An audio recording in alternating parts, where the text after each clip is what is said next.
कर्नाटक हुकूमत apartment owners के मसाइल हल करने के लिए Karnataka apartment ownership and management bill 2026 तैयार कर रही है।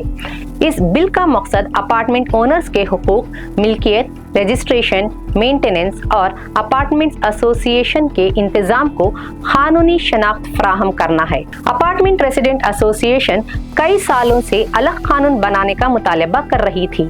उनका कहना था कि मौजूदा निज़ाम में मिल्कियत, इंतजाम और कानूनी तहफ़्फ़ुज़ से मुताल्लिक़ कई मसाइल का सामना करना पड़ रहा है। Karnataka chief minister DK Shivakumar ने 15 जुलाई को बेंगलुरु में अपार्टमेंट रेसिडेंट एसोसिएशन के नुमाइंदों से मुलाकात की और यकीन दहानी कराई कि हुकूमत हर जायदाद के मालिक को मुकम्मल कानूनी हुकूक और महफूज मिल्कियत फराहम करने के लिए पुरअज़म है। शहरी 6 अगस्त तक बेंगलुरु सिटी डेवलपमेंट मिनिस्टर को अपनी तजावीज़ और मसाइल भेज सकते हैं। चीफ मिनिस्टर ने डिजिटल प्रॉपर्टी सिस्टम के बारे में बताया कि ई खाता निज़ाम से जायदाद के रिकॉर्ड बेहतर हुए हैं।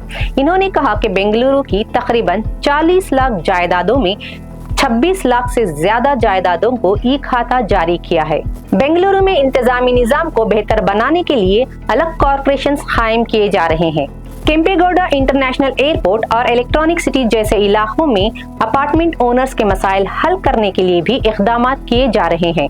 बेंगलुरु सरमायाकारी के लिए दूसरे एयरपोर्ट की तैयारी भी जारी है, जो शहर की तरक्की में मदद करेगा। इजलास में Bengaluru development minister Krishna Byregowda, transport minister Byrathi Suresh, energy and tourism minister KJ George, BDA chairman NA Haris और फेडरेशन ऑफ अपार्टमेंट एसोसिएशन के सदर राजीव गौड़ा समेत दीगर अफराद मौजूद थे। अपार्टमेंट ओनर्स अब इस बिल की हतमी शक्ल का इंतजार कर रहे हैं। इनका मुतालिबा है कि नया कानून मिल्कियत की हुकूक का तहफ़्फ़ुज़ करे, इंतजाम निज़ाम में शिफाफियत लाए और जायदाद से मुतालिक मसाइल का मुस्तकिल हल फराहम करे।